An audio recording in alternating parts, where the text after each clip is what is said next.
Okay, so today we are going to discuss the hypothermia and ruptured abdominal aortic aneurysm AAA. So, a 66-year-old woman undergoing laparotomy for rupture aortic aneurysm and prolonged surgery and a blood loss of about a full liter. Core temperature was dropped to 35 degrees centigrade. Patient had APR under epidural, then developed tachycardia and hypertension. He was ASA 3. Um, on entering the station, you will be given a temperature chart denoting hypothermia. And so, okay. So, in the first scenario, patient has laparotomy for triple A, means aortic abdominal aortic aneurysm rupture, and in another scenario, we have APR through epidural anesthesia, and the patient is developing tachycardia and hypertension. And now both these scenarios representing hypothermia. So define perioperative hypothermia. So what is perioperative hypothermia? Perioperative hypothermia is under anesthesia. Hypothermia is defined as a core. Okay, it's a core temperature less than 36 degrees centigrade. Hypothermia in general less than 35 degrees centigrade. Perioperative hypothermia less than 36 degrees centigrade. Okay, so in generally we say that less than 35 degrees centigrade temperature is called hypothermia.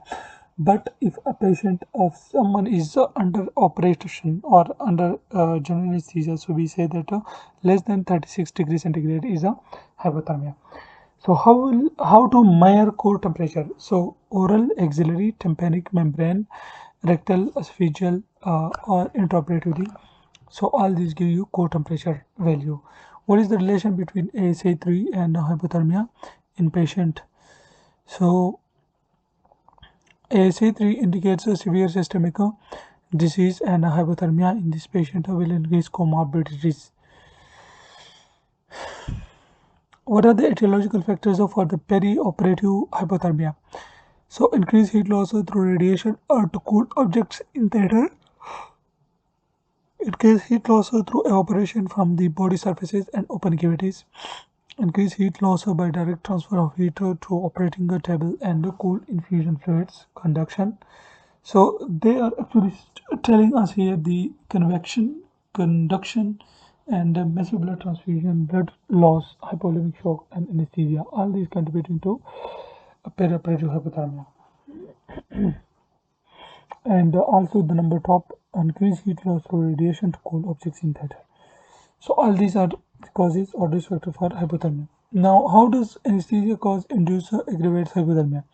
Cooling effect of cooled anesthetic agents or gases, hypothalamic function altered by anesthetic agents or decreasing heat production, abolish the behavioral responses, shivering, and reduce muscle activity, reduce metabolic heat production. So these causes or induce hypothermia. Okay, so now what are the ways of heat loss in a surgical patient?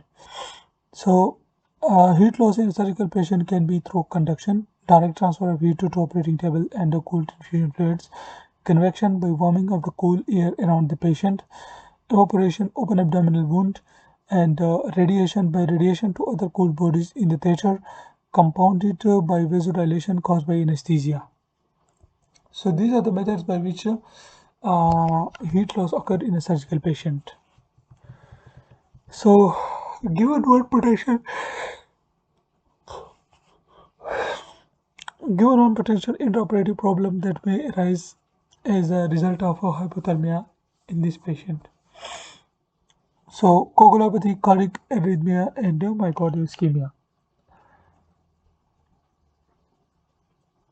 Okay, so give one potential intraoperative problem that may arise as a result of a hypothermia in this patient.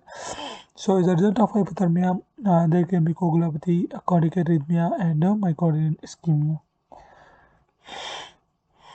What are the complications of hypothermia? So there can be cardiovascular, decreased cardiac output, anesthetized patient, arrhythmias, vasoconstriction, ECG abnormalities, increased PR interval, wide QRS complex. Respiratory, increased pulmonary vascular resistance and VQ ventilation, perfusion, mismatch, decreased ventilator drive, increased gas solubility. Renal decreased renal blood flow and glomerular filtration rate, cool diuresis. So these are the complications of hypothermia. Hematological reduced platelet function and coagulation, increased fibrinolysis, and increased hematocrit, left shift of oxygen dissociation curve. So yeah, so left shift means that the hemoglobin affinity for oxygen is increased and there is no release of oxygen. When there is a high temperature or there is a heating effects, so it will take the oxygen dissociation curve to the right, means the dissociation of oxygen from hemoglobin will occur. Now metabolic reduced basal metabolic rate, metabolic acidosis, insulin resistant hyperglycemia, gastrointestinal or hepatic reduced gut motility in hypothermia, neurological reduced cerebral blood flow, impaired conscious state leading to coma. So these are all the outcomes of coagulopathy. No, these are all the outcomes of hypothermia. Coagulopathy itself is a outcome of hypothermia. What are the types of blankets used in hypothermia? So these are the space blankets, blizzard blankets, wool blankets, and heat pockets. And here you can see this is a here bugger. Here bear hugger. Bear hugger. This is space blanket. How to prevent this complication? So according to NICE guidelines, avoid prolonged fasting. Do not do induction unless core body temperature is 36. Means if it is less than 36, then it is hypothermia declared. So always avoid induction when there is the temperature is 36 degrees centigrade. Avoid prolonged surgery. That temperature should be maintained at 21 degrees centigrade. Bear hugger system, patient warming device, warm IV, intravenous and irrigation of fluids are used. Patient exposed only as needed. Post-operatively, the patient should not leave the recovery room to the ward until core temperature is 36, above 36 degrees centigrade.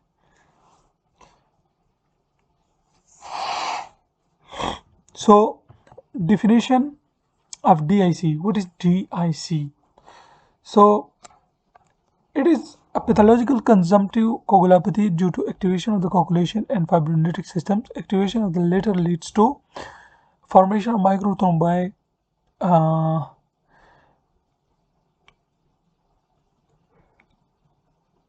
in many organs with the consumption of the clotting factors and platelets characterized by widespread hemorrhage, thrombocytopenia, decreased fibrinogen, and increased FTPs, fibrinogen degradation products.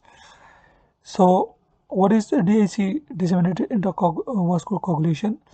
So, it is a pathological consumptive coagulopathy due to activation of coagulation and fibrinolysis. The activation of the latter leads to the formation of microthrombi in many organs with the consumption of the clotting factors and platelets, characterized by widespread hemorrhage, thrombocytopenia, decreased fibrinogen, and increased FTPs, fibrinogen degradation products, decreased fibrinogen, increased FTPs, and thrombocytopenia, widespread hemorrhage. So here you can see massive tissue destruction, this one, and products of conception, sepsis, endothelial injury. All these release of tissue factors. What they do? These release tissue factors and tissue factor widespread microvascular thrombosis, activation of plasmin. So plasmin will do fibrinolysis. Plasmin will break down the fibrin threads. So fibrin split products and inhibition of thrombin, platelet aggregation, and fibrin polymerization. So all these will inhibit or will be disturbed. And here you can see the plasmin also do proteolysis of the clotting factors as well. So this will lead to bleeding. And consumption of clotting factors. Why? Because the platelet endothelial injury will cause the platelet aggregation, and there will be widespread microvascular thrombosis. So this will cause vascular occlusion, and there will be microangiopathic hemolytic anemia, because the red blood cell which passes through these narrowed wall vessels, they will break down. There will be hemolysis. So ischemic tissue damage. So ischemic tissue damage will occur, and there will be due to this platelet aggregation, there will be coagulopathy in the consumption of the clotting factors, and this will also contribute to bleeding. There will be production or activation of plasmin. Plasmin will cause fibrinolysis and proteolysis of the clotting factors. This will cause bleeding.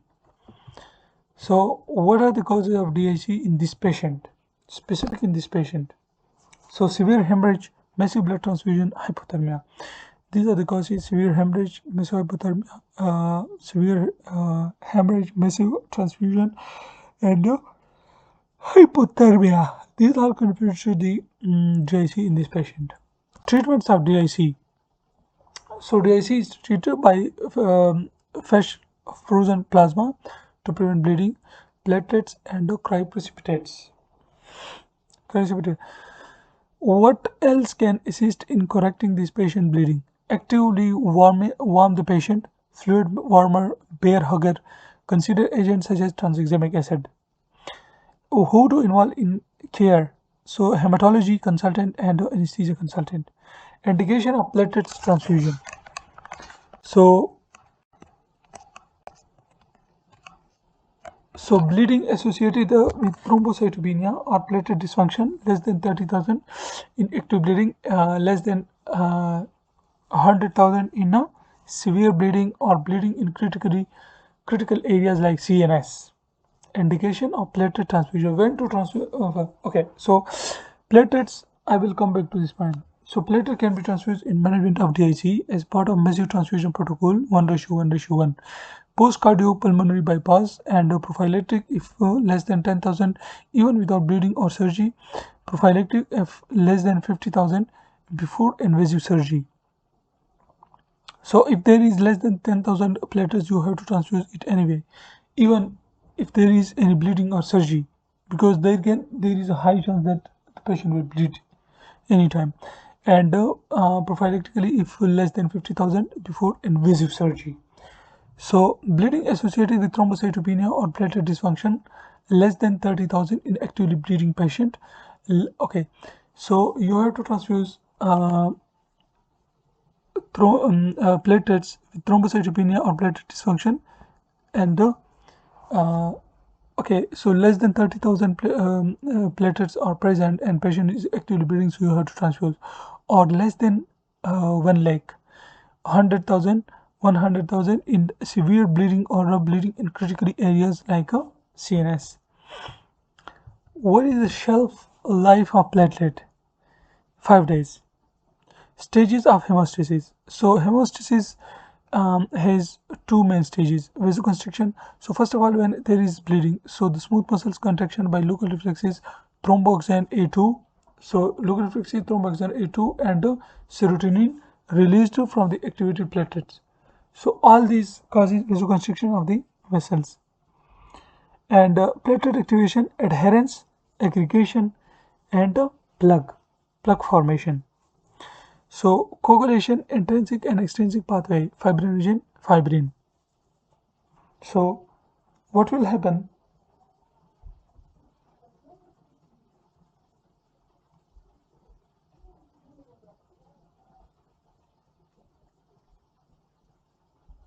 So okay, so what will happen that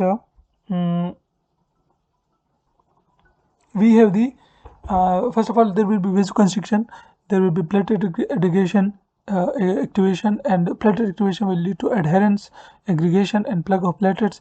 Coagulation, intrinsic and extrinsic pathway, fibrinogen will be converted to fibrin. So summary of the reaction involved in hemostasis. So what are the okay, I will quickly go through these. Okay, so Summary of the reaction involved in MRCS is injury to a blood vessel exposing collagen and the thromboplastin, recruiting platelets to the site of the injury to form temporary plug. Okay, so whenever there is a damage to the blood vessel, let's suppose this is a blood vessel, there is a vessel injury, so there will be collagen exposure, this collagen exposure and thromboplastin, so this will activate platelets to the site of injury, making a platelet plug. Platelets release 5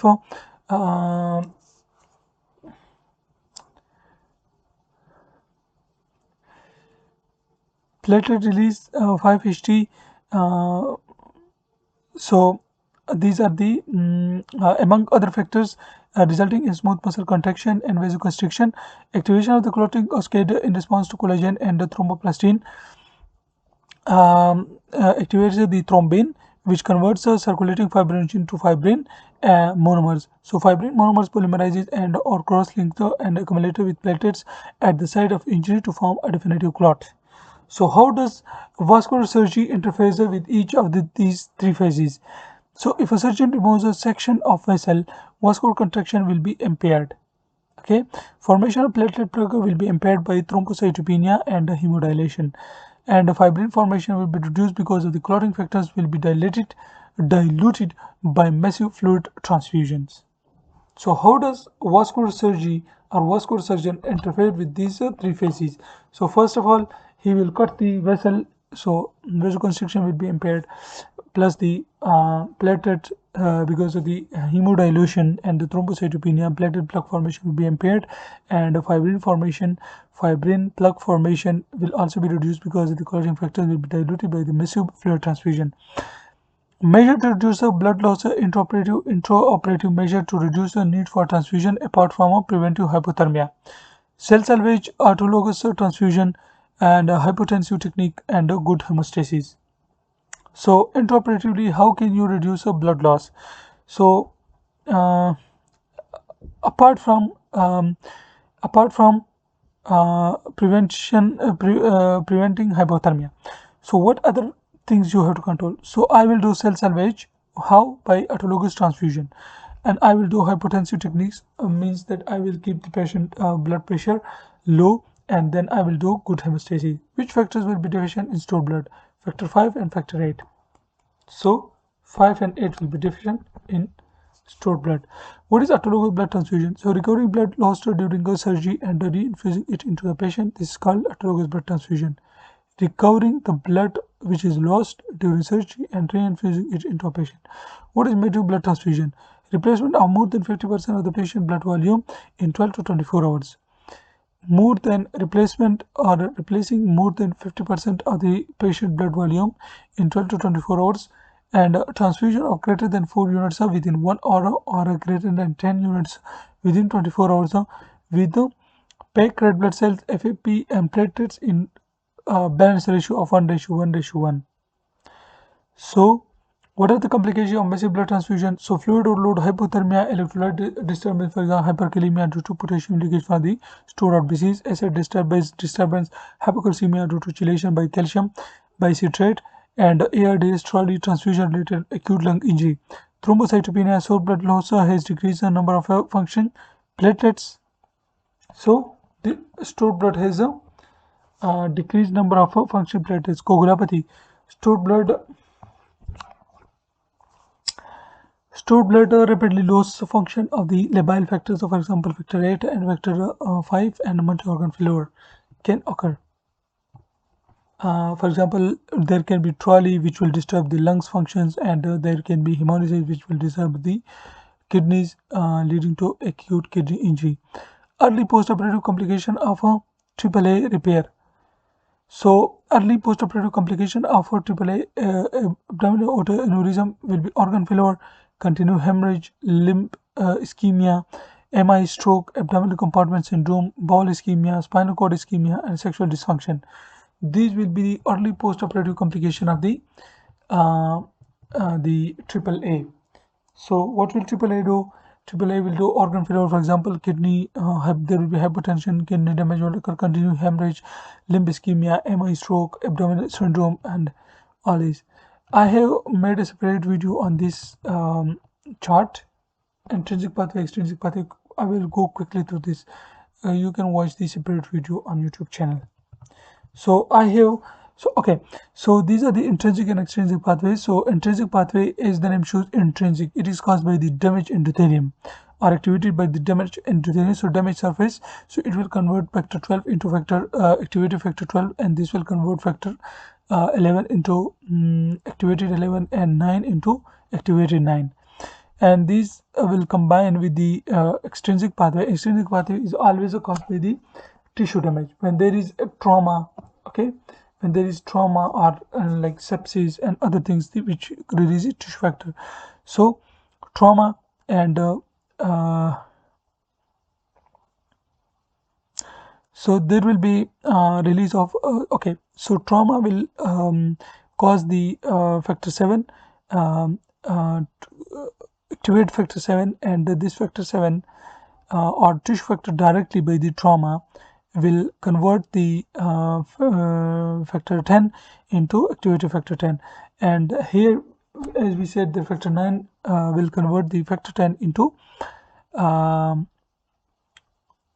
yes, so factor 9 will what will it do?